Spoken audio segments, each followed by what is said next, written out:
What's going on, y'all? It's Lewis here. I'm gonna be doing a reaction video to CES 2025. I missed it this year, missed it last year. It was in Vegas last year and couldn't even go. They told me it was a private event. I'm like, man, come on, man.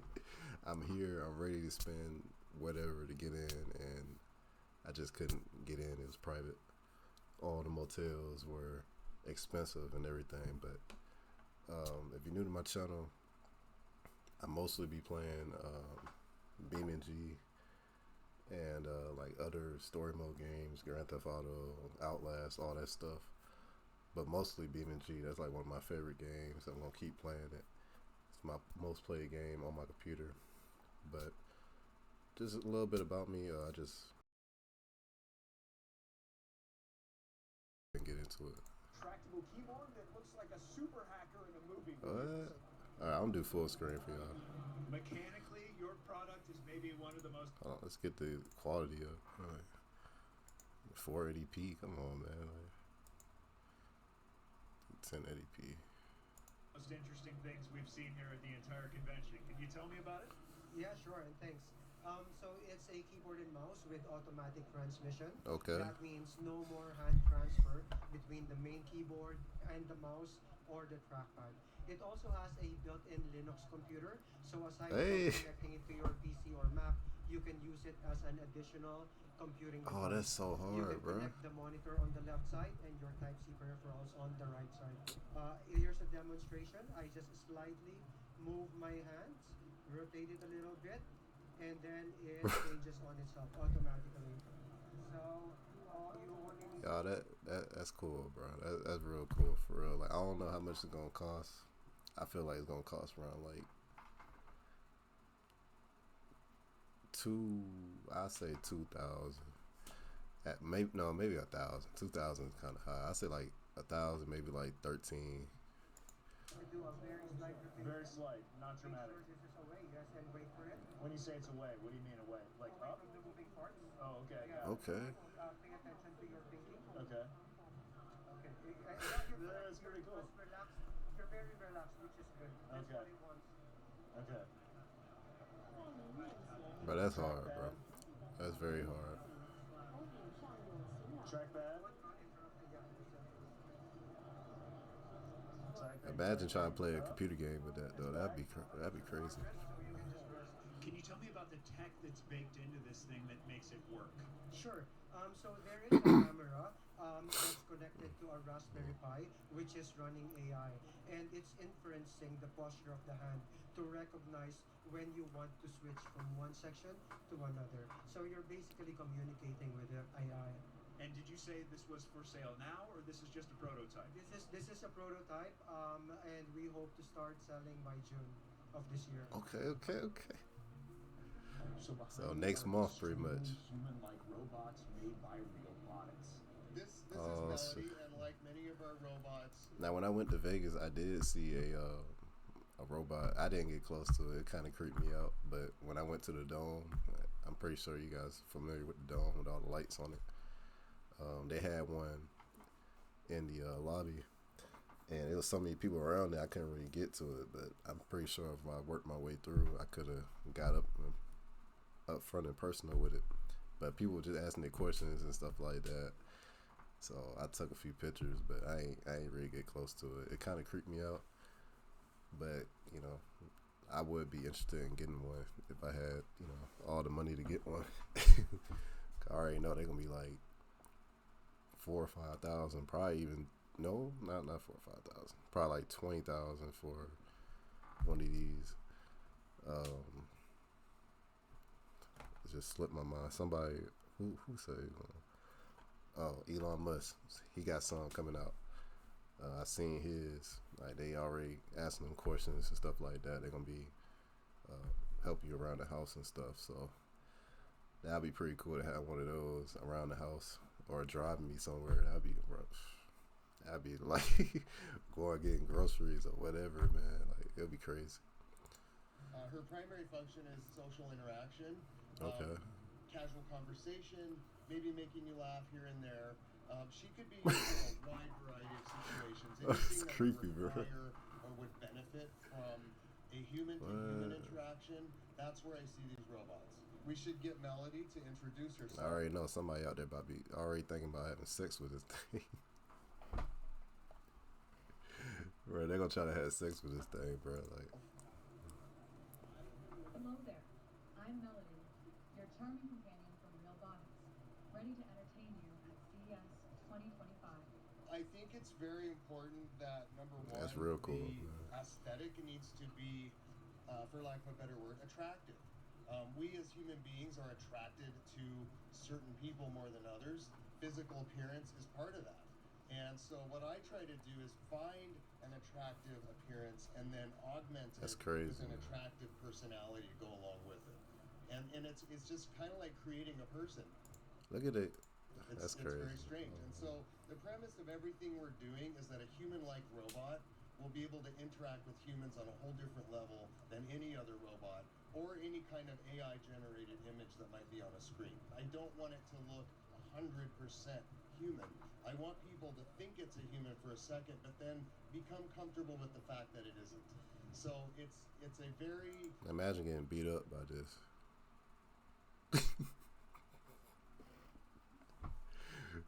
That's crazy. You know, really weird edge we walk. You can punch this, but you can't punch no real one. Walk on, trying not to fall into the uncanny valley. So that's one pro, right? Both with the designs of the faces and the body parts, and also with the AI and the movements and all of that stuff. So it's a never-ending adventure. And last question, I understand that clients can order kind of made-to-order robots to their specifications, their characters. Is that correct? Yeah, that is really a cornerstone of our design. You touched on the fact that you saw a face over there. The faces are modular. So that's crazy. If someone wants a custom character, which happens often, I'm able to take the model, sculpt it for them, get their approval, and turn it into a face which will fit on our robot. We were just walking by Unitree's stand and we saw their new humanoid robot offering, and we're lucky enough to run into and get to know a roboticist here. Can you give me just a top line overview of what is going into making this thing walk around and shake hands and wave right now? Yeah, so there's a lot of different ways to do it, but all of these systems have three things. Like there's input, there's compute, and there's output. So the input is, how do you know you're stable? So there's inertial measurement units, which is a combination of an accelerometer. I think that's the one I seen. I think that's the one I seen on Instagram. No, it was on YouTube Shorts. They kept kicking it. No, that was a dog. They kept kicking it and it wouldn't fall over no matter how much they kicked it, which was crazy. Like they built it to the point where it'll know it's falling. It'll catch itself. Like it was just crazy. If I am mistaken, I see 1600, but that might be for something else though. So let's just keep watching it. Sensor, a gyroscope, that's like a tilt sensor, and then some of them can. What? Some of them can sense forces. No, he just okay. On the feet, so they know if they're leaning more on the. I know they're so cute. They're one eye. They can sense ground reaction forces on the feet, and you take that sensor data. Hey, I didn't know you could do backflips, bro. Technologies and use it to drive the motors. So they're always an instant from falling over. So it's a very fast loop, continuously checking, correcting, and that's why they move like that. Because it's not pre-recorded motion. It's really like reacting and adjusting. Wow. And I think we're like low years, like less than 5 years away from. Ain't that what his name? Hold on. That's you had to tell me in the comments. I know his name, but I can't say it. Behind me is Luxottica's new Ray-Ban offering in collaboration with Meta AI. Okay. What makes these glasses unique is the onboard AI that's natively built into them as well. When you put them on like this, if you say, hey Meta, and then give it a prompt, the AI will then complete that prompt for you. Hey Meta, what's the weather like in Las Vegas right now? In Las Vegas, it is currently mostly sunny and 54 degrees Fahrenheit. Okay. Oh, that's rad. So the glasses have a rechargeable case. It charges with a USB-C. The glasses are just magnetized right here at the bridge, so you plug them in, they're charging. The glasses have about 4 hours of battery life, but if you're taking like a lot of videos, it'll die a little quicker. But as soon as you pop it in the case, it's recharged. charging. They start at $299 and go up to $379 depending on the lens color. So the ones you're wearing are polarized, which is that anti-glare filter. All polarized ones are Okay. $329. Transition is I can just see like my little nephew breaking them. That's all I'm thinking about when I'm looking at it. I can just imagine my little nephew just break them right in front of me, and then and I'm going to try my hardest not to like just, you know, just, that's why I kind of don't want to get them. Like I'll have to hide them, like when my little nephew come over.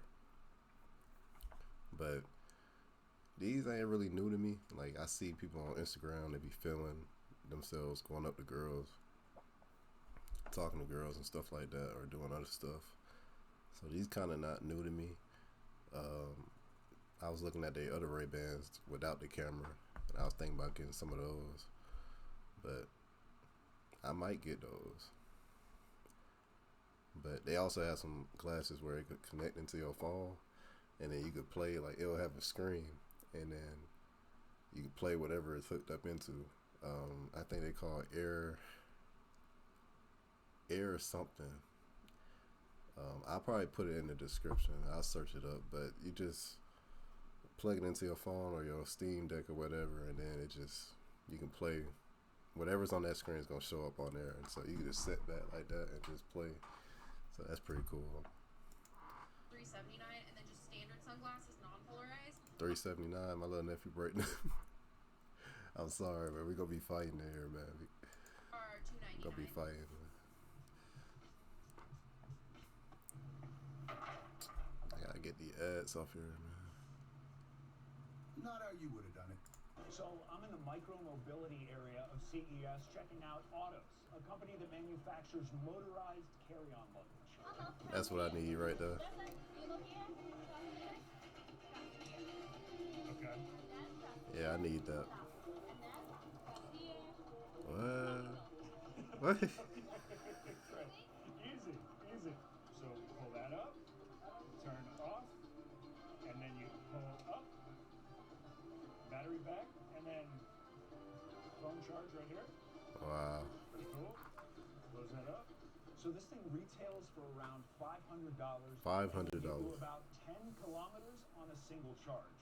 It also has a 31-liter capacity. I needed that when I went to Vegas. What is this device behind us that is clearly better than a Roomba?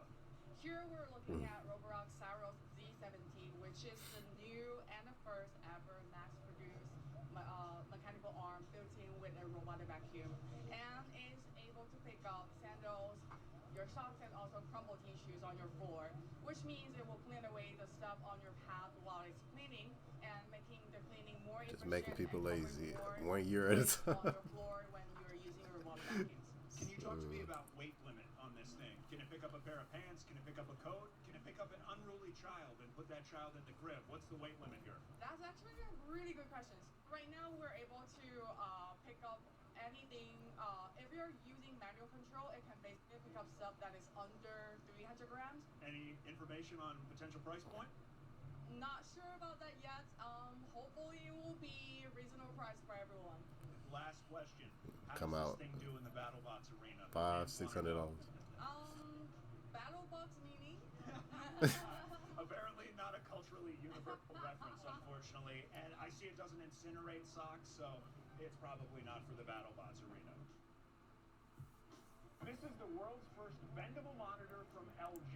At the push of a button, it can go from a flat screen to a 900R curvature. All right, Yeah, that's what. Something really exciting. I mean, we have this huge OLED that is now, as we call it, bendable. What this means is you have the ability to change the curvature at the touch of a button on this. I can press the button and bring it down all the way to a 900R curvature. I think I might wait for that, and bro. that's perfect where the position is going to be on your... I originally wanted the Samsung 49-inch monitor curved, and every time it's on sale, I miss it. I always miss it. But it was that one, it was an LG one, and I think that brand right there. But I never really looked at their brand like that. Like I've seen a few in Best Buy, but to see it fold out like that, like flat and then curve, it's like it made me really want it now. So I'll probably get that over the 49-inch and then the 55-inch as well. That turn like that, but that one's big. It's real big, but I'm not sure if I'm gonna get it or not, because I mean I missed a few of the sales, so I might catch it this year and put it on the channel. So we'll just have to see though. Desktop on your, for your computer setup. This is an excellent monitor, and then it, of course, has the immersive capabilities to go from flat when I'm working to curved when I'm gaming. Wow, so LG's bendable offerings are here to stay. They're a new line. They seem to be pretty popular. They certainly garner a lot of interest at CES. That's why we're talking, right? So, yeah, it's one of those really cool flagship wow products that, this is like perfect for me. We just hope to sell a lot of them. No pricing details yet, and release date will be put out later this year. $1,400, $1,500, maybe $2,000. So what are we looking at here? So this here is the OLED T, one-of-a-kind transparent OLED TV. Okay. Only available in the 77-inch size, as you see here, but 77 it's now available inch. for sale on LG's website. So what you'll see here is, if you see the box behind the television, actual curtain will roll into it. As you see, it'll come down from the top of the screen right now, and it'll roll into the back, and then be your transparent design. When you want the black to come up as a genuine TV look, you can hit a button, and you can call the curtain up to the TV to see it as a full television display. Bro, that's hard, bro. What I can tell you about is the Zero Connect box, which everything connects to on the TV at the bottom right corner, is going to be within a 30-foot radius, supports up to 120 hertz. Anything you plug into the TV, you'll communicate wirelessly via that box. How about price point? What are we looking at? $60,000 US retail. $60,000. Wow, okay, and is this available right now, or when's it released? That's crazy, they, man. Ship out on the 16th of this month as of LG's website this morning. Depending on orders, of course, that date is subject to change, but right now they're available for pre-order on LG's website. Bro, that's crazy, bro. $60,000 for a TV. But that's not the most expensive one I've seen, though. I've seen one from Samsung online. I think they call it the Wall. I think that's like $200,000 for a TV. Like that's crazy, man. With Monday.com, I'm gonna try to get the ads off here next time. So, talk to me about this new product we got here. What is this? Hey, this is the first time we just launched the actual One Pro to the public. For people who have never seen the That's the glasses I was talking about a few minutes ago. That's the ones I was talking about. X-Real. Can you talk about some of the glasses. use cases for this product? How are you intending people to use this? Users love to use this product. One is for the immersive entertainment. They can just connect the glasses to their phone, to their laptop, to watch the movie they like. Especially when they just lay down on the sofa and lock the screen over this direction. Yeah, just chill out and watch the movie. That's our own personal time. Very cool. You can see how this would be pretty beneficial if you needed a larger workspace, or you wanted that kind of immersive entertainment experience you were talking about. You know, for us glasses wearers, I have to ask the question: are there any plans to offer prescription lenses in these glasses? Yeah. If you get this product in the box, we'll have the inserts with a prescription. Pinch to confirm. Yeah, use your right hand to pinch to confirm. So it's kind of different. Yeah. Okay, so now what you're seeing is kind It's different than the one I was talking about, but if I'm not mistaken, the cord that's coming out of it. Let me see if I can get it. The little TV is right here. Yep. And you can use the keyboard. Yeah, the cord that's coming out of it goes into like your computer or whatever, and then you should be able to see what's playing from your computer on, through the glasses and stuff. But I feel like this is something different. But it might be the glasses I was talking about earlier on. I'm not sure if it's the same brand or not, but these are another pair of glasses I would get. I think these cost like $400 though, $400. So. Or the arrow key. Okay. Maybe the up key. Yep. See, he plugged it into his phone. Yep. All right. This the glasses I was talking about. I wasn't wrong. You just push the screen further. Oh, okay. So I can make it smaller or bigger. Or bigger and into different travels? This is gonna be actually one Pro is start pre-order on our website and on the Amazon. It will start from $599, but for the other device, actually one is will start from $499. And how Okay, it about was launch date? $499. Immediately, or when does it launch? We already start pre-order, and probably the ship date will start from March. Last year I was impressed by Xreal's offerings, but this year the screen is bigger, it feels crisper. Look, it doesn't feel like a super dramatic step forward, but it's very cool, and I think we're getting to the point where it's lightweight enough, where it's crisp enough, where it's stable enough, where you can see this as a viable alternative to sitting and watching your TV or looking at your phone. It's comfortable. This is Lenovo's new ThinkBook Plus Generation 6, the world's first rollable AI PC. Oh, I love it. Never that's seen hard. anything like it before. This laptop works in two simple modes. 14-inch mode, which feels like your classic compact laptop for everyday use. I hate small Then, screens when though. you need more room, it unrolls into a 16.7-inch vertical screen. Great for getting stuff done or just having extra space to work with. In 14-inch mode, the resolution is 2000 by 1600, clear and sharp for most tasks. But when you expand it, that jumps to 2000 by... I like it, but I'm still stuck on that other laptop that's out now, the one where the keyboard is a screen and then you got your main screen. I'm still stuck on that one. They wanted 2000 last time I seen it, and I still got my Lenovo. My Lenovo is good. It fold all the way like a tablet, so I'm just gonna stick with that probably for like another year or so, and maybe upgrade to the one with the dual screen. So that one still got my eye. This one is cool, but I don't know. I don't really. It's not making me like go crazy. Like it's more of just like it's like okay, like all right, cool, but it just you stretch. I don't know. It's like I like wide screens. Like I like wide screens. Like my Lenovo is a 17-inch, so I just can't do 14-inch laptops. The guy at Best Buy was trying to convince me to get the smaller one. I was like, man, I just can't do it, man. I can't do it. So by 2050, giving it even more vertical space to play with. It's a simple idea, but it makes a big difference when you're juggling multiple tasks or just want a more immersive screen. How does it work? How does the technology work? So most of the technology in terms of rollable have backward folding, but Lenovo engineers have made a big breakthrough where the display is actually rolling below the keyboard. So that what it does is that it tries to have a protection over the display, as well as it's kind of saving some batteries there. You can pull up the workspace and then snap in your present window, pin this up, and then you bring up your other productivity app. So here you have two different windows and you can multitask with these. And the way this thing is set up is it's capable of snapping to a few different preset templates for different windows to be open on the device.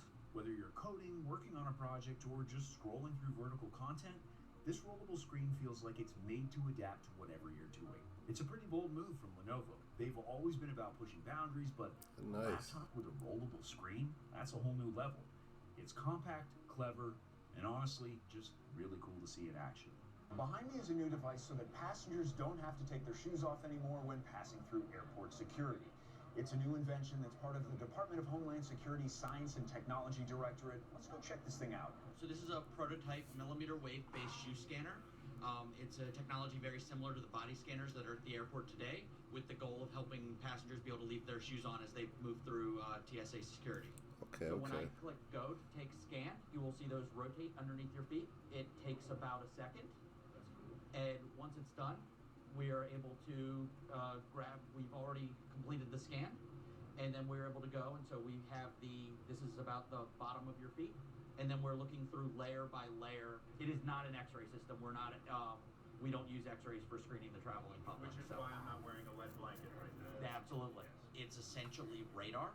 So it's going to send a radar signal. It's going to pass up through the shoe. As it hits different materials, we get a reflected signal back based on the time and the amplitude of that signal that comes back. We're able to reconstruct that into a three-dimensional volume. With that three-dimensional volume, we can hand that to an automatic detection algorithm that can look for specific materials that shouldn't be there, for anomalies, for anything like that. Traditionally in millimeter wave systems. Yeah, they be wanting us to undress. I be thinking I'm about to undress completely at the airport, man. They be wanting me to take my shoes off, my hoodie off. It's cold, man. I'm like, dang, I can't keep it on. You gotta keep everything off, and then you got like over 30 people behind you, so you gotta hurry up, man. Like it's crazy. So this could, save some time, and you know what I'm saying. And then if you was rushing, you got holes in your socks. You don't gotta worry about everybody seeing the holes in your socks, or you got on mismatched socks. You know what I'm saying? Like you don't gotta worry about all that. So I feel like it'll be real cool. So they just gotta convince the airports to install them. So we'll use a metal F target to show that as a target of interest. So if we hide that in there, and we put these on the windows, and we scan.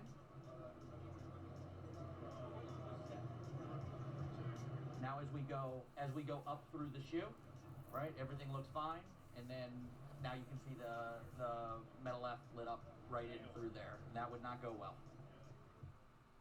Last year at CES 2024, Honda introduced their saloon concept. And this year, they're back with a prototype. We were told that they're... Bro, that thing is hard, bro. That's hard. Working to have this vehicle be the world's first level 3 autonomous self-driving vehicle, which means completely eyes off. Whereas the competitors right now are full self-driving, but, you have to have hands on the wheel, you have to focus. This will be the world's first eyes off self-driving vehicle if they have their way with it. I can already imagine somebody putting some 4Gs on there, man. Like they're gonna be crazy. Oh, there you go. Panel, there's kind of this like crystalline construction here with some really rad lighting on the inside. Look at the screen, really though. Like that's the first time I ever seen it go all the way across. Design. That's hard, man. Experience in here. Honda says their design philosophy is thin, light, and wise. And you can definitely feel that in this vehicle. Wow. It feels like it doesn't have any extra fat. It feels like a spaceship that could take off right now and at top speed.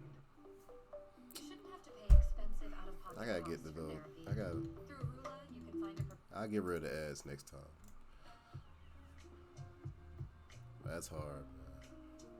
This is the Xpeng Aero, a flying car that is towed and launches out of the back of a hybrid vehicle. What? Xpeng was here last year, and you're back. What's new?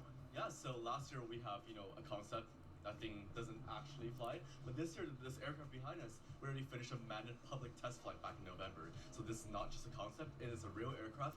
We're going to deliver to customer next year, 2026. We're going to get airworthiness and a type certificate done within the next couple months in China. So this is, the future is not the future, it's coming. For people who have never heard of you guys before, I see the aeronautic device there, and then I see the vehicle. Can you explain the vision for this, the interplay between them, how this works? Yes, so what we're doing here right now is you're now able to drag a whole aircraft with you. When you arrive at a scenic destination, you're able to take flight. It's way better than having a camera or even having a drone. You get to go on there with your own eyes, seeing the most beautiful thing you'll ever see in your life. I'm a pilot myself. We need hangars for our aircraft. We don't need one because that vehicle is a hangar. It's a charger. It protects the aircraft. It can move the aircraft anywhere you want it.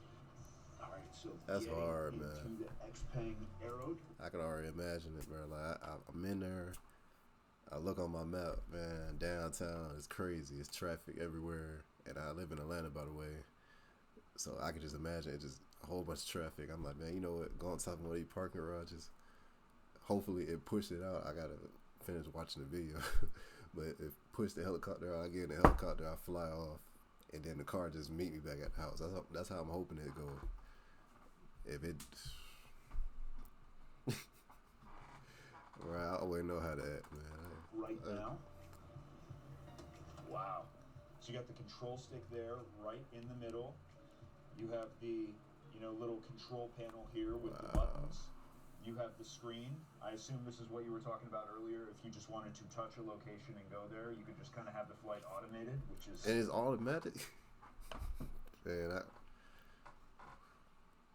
I gotta get some money, man. I gotta get some money. Something else.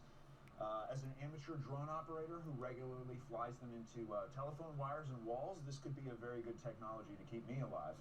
And speaking of that test flight, I understand that test flight was done in China. Have you been able to do anything in the United States yet? Yeah, so not yet. We're not looking forward to enter United States as our primary market that we're going to enter to. We are looking at it in the future, of course. So obviously we're serving Asia and the surrounding countries for now, but then just even for people in this country, it's going to be here maybe in the next 5 years or so. The price for both of these in a bundle is $300,000. Oh my goodness, that's crazy. Wild. Tell me about range. Range, so we don't have the official number for the aircraft yet because it's still prototyping. Yes, we flew a human already, but then obviously we're still making it better, so I don't have the number for you yet. What I could tell you is that car right there can go up to 1,000 kilometers, so 621 miles. That's the cable of the car. And you can charge the aircraft up to 6 times. That's crazy, man. This neural earbud is from Naki. It's a safe, non-invasive alternative to brain implants. We're building neural earbuds that allow individuals to command, control, and navigate their entire connected world, hands-free, voice-free, sometimes even screen-free. Really what's magical, what separates us from the other world of neural wearables is the footprint that we developed it in. We developed our neural earbud into really an earbud that's almost indiscernible from regular, run-of-the-mill earbuds, and it looks no different than any other earbud, with the exception that it picks up micro gestures of the head, facial gestures in the form of electricity that's generated from facial muscle contractions, and then allows you to really command, control, and navigate almost any piece of connected technology. I mess with it. Meet the new standard in sleep. This is Pod 4 Ultra. This is the brand new Atari handheld game station Go. It's like a revived version of a retro vibe. You know what I mean? It's somehow like, it feels retro, but it also feels new and cool. So some of the key features of the Atari Game Station Go. I don't like that screen though. That screen too small, man. Like you see all this black, right? All that could have been a screen, man. Like you could have had this on top of the screen, like this too. Like all this could have been screen, man. You come on, man. Like I already know a few years later, y'all gonna come out with a number 2, and it's gonna be just big. It's gonna be bigger. I wonder if he's gonna show the other handhelds. They got some more handhelds coming out later this year. Is that it includes the paddle similar to our Atari Game Station Pro from last year, but now in addition to that, we're including a trackball and a number pad as well as shoulder buttons. Yeah, I was just about to say that. I just noticed a little ball on which there. are all new features as part of the portable handheld. Additionally, it has a Look at that, all that screen space right there. I'm sorry, yo. I like big screens, bro. All that screen space, man. Y'all could have put these on top, or you could have put these to the side, man. Like, come on, these buttons could have been right here. It could have been all screen going all the way around, man. But I mean, I guess they, since they older games, I mean, I guess people ain't gonna really trip. 7-inch screen, and then of course stereo sound. I haven't played that game in a while yet. It has HDMI out for connecting it to your TV, as well as pairing up to 2 additional controllers, so you can play those wirelessly, almost kind of like a Nintendo Switch, but with your favorite Atari games. It has a micro SD port that you can use for firmware updates. Wink, wink. Additionally, it has a feature that we've developed called Smart Glow. Only the controls that you need for a particular game will light up, which is really helpful for different games over the years that need different buttons. So I gotta ask the question I think a lot of people were wondering, is this thing an emulator, or will there be brand new game offerings? What can we expect? It's a combination of technology that we use to run the games, because it includes Atari 2600, 5200, 78, arcade, M Network, and now it's going to include the Atari Recharge Collection, the Centipede Recharge game, Atari's Balls of Steel pinball game. So there's a number of different consoles that we had to incorporate with these that have their own requirements. That sounds like a great excuse to fire this thing up. Can we turn it on? Let's do it. That's why we're here, right? This is our all new intro screen. Super exciting.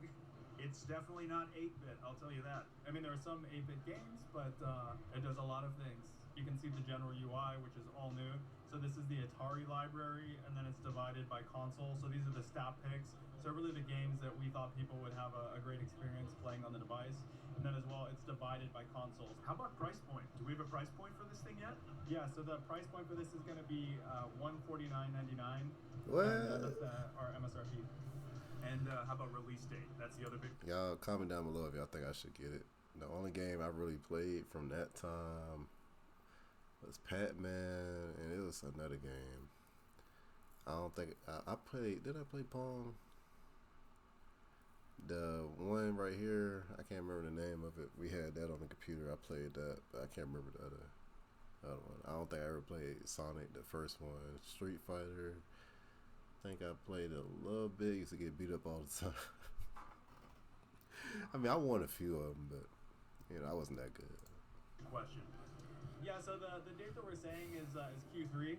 That's kind of the public date that we're sharing, but we know people are really excited about it, and we hear you. So I'm seated in the Razer Project Aerial, the world's first mesh chair with heating and cooling. So hopefully you're starting to feel some of that cool air on your neck, the side of your body. So what you're actually feeling is our bladeless circular fan design built directly into the back of the chair, similar to a Dyson. And if you see on the front, you'll see slits on the top and the side where the air is actually coming out. I don't make an estimate on the price already. The chair gonna be like $600. Another cool feature is if you go from hot to cold, you'll see that the chroma will start to change as it heats up and cools down. So the way this specific technology works... Now I don't gotta put the fan right next to me while I play the game. Now I can just sit in the chair and just play the game, man. Is that it is mesh for better breathability, and the fan in the back is controllable right here from a little control panel where you can control fan speed, and you can also go between cool and warm settings. So can we talk about price point and launch date?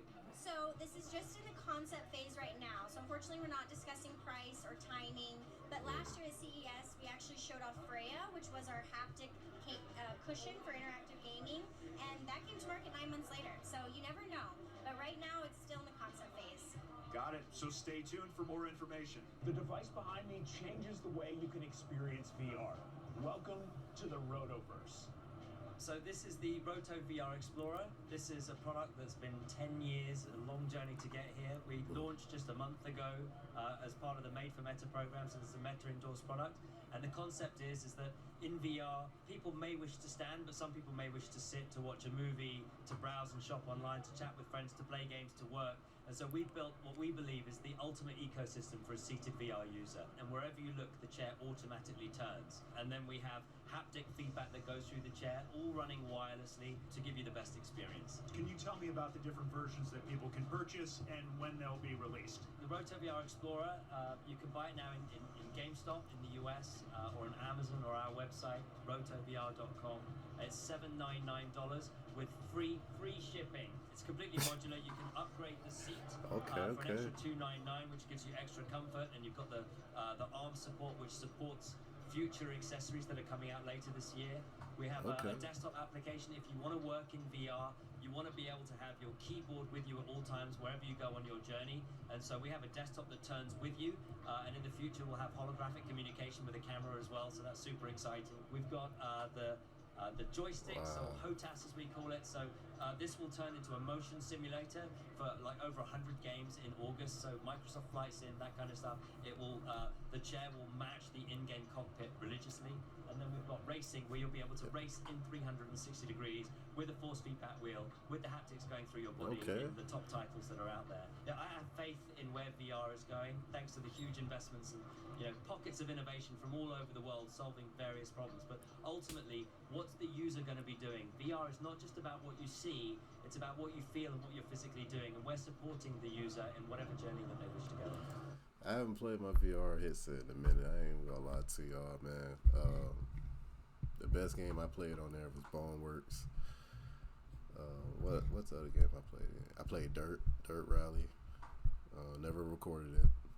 It was another game I played, which this would have been good for, but I had to keep switching it. It was called Thief Simulator.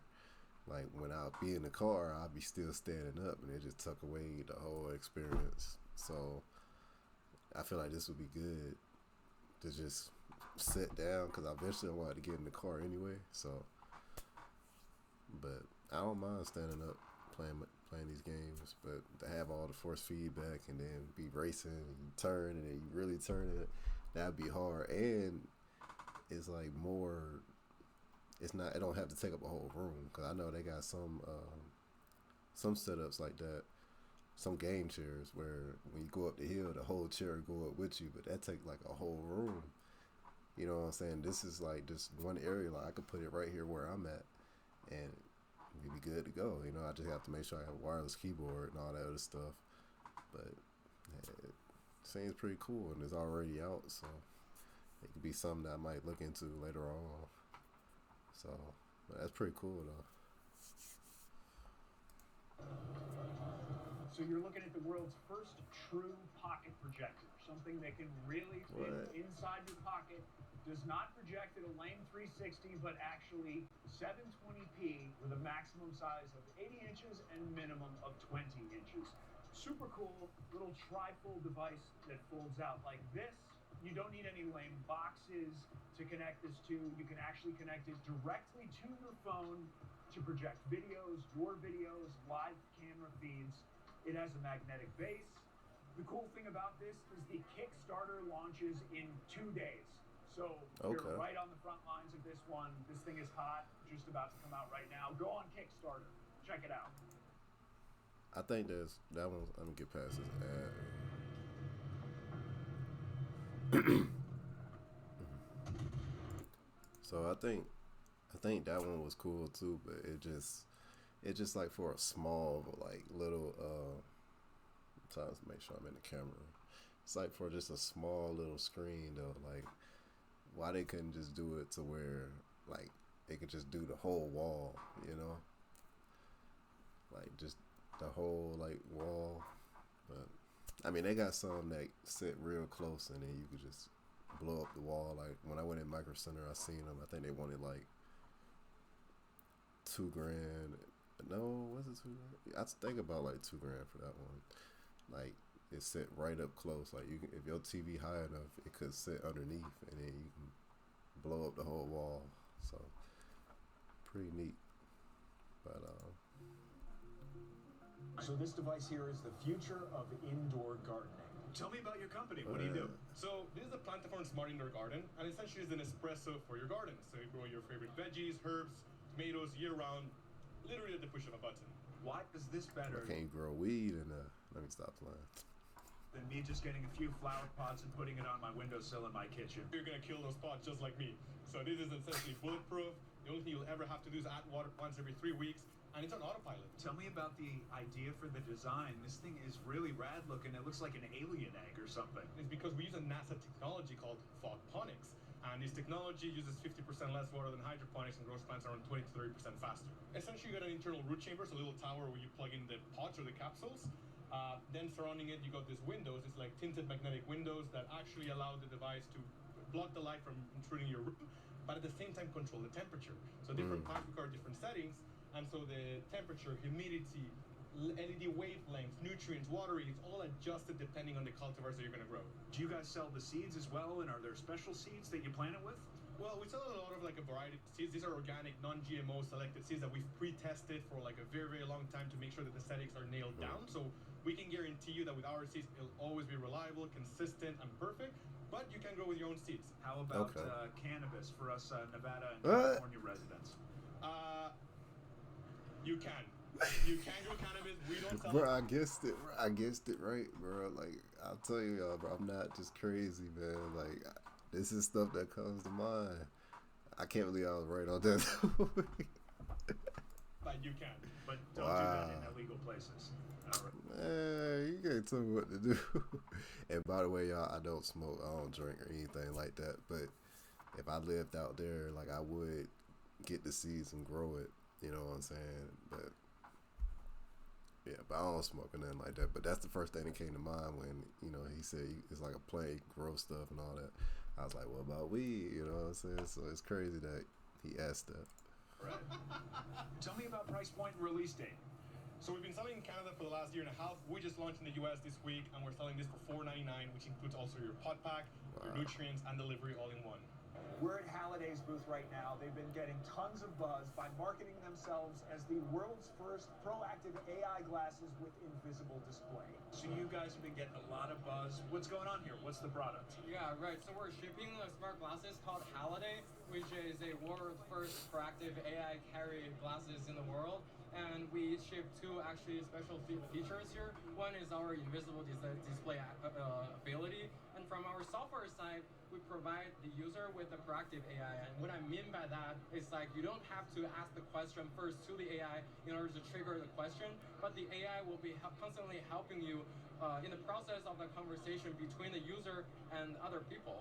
So the AI will actively pop up the message that help or guide, the conversation for the user. Is it just an audio device, or is there a camera as well built in? Yeah, I mean, like the camera is not there carried for this generation, but yeah, we have the audio system. Like there's a microphone. We got two speakers on both sides of your, of your legs of the frame, close to your eyes. So yeah, like we have an audio system built inside. Yeah, it's interesting because it's like you're looking through the frame, not obstructed whatsoever, and then you can look up.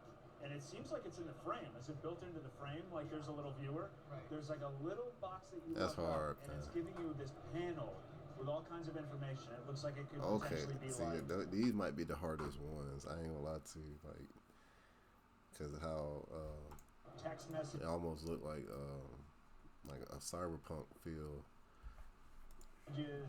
Now I assume if you're talking. Hey, that's neat. Now all they have to do is just make it where you can like search things up and all that, but just have it come down like the whole panel. It looked like it's just at the top. Like they could just have it come down, like, but not like the blur your vision, but just like far enough to where you can see it. Like that'd be hard. Like that'd be real hard. Talking to somebody, and all of a sudden you go like this.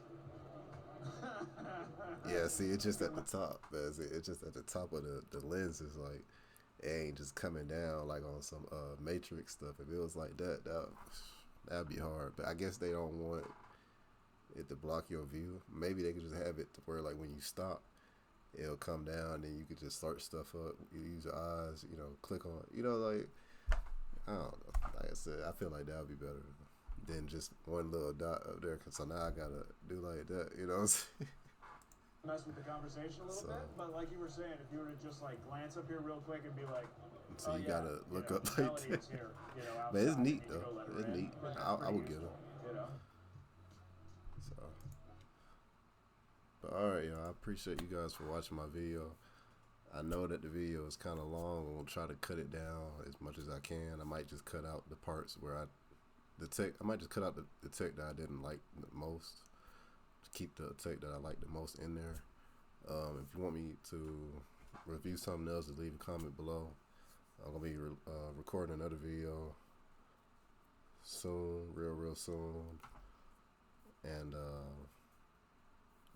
if it's anything I could do to make my channel better or make my video better, just leave a comment below, and I'll read it and try to put it in my next video. If audio issues, whatever, just let me know. And yeah, it's been real, man. I appreciate you.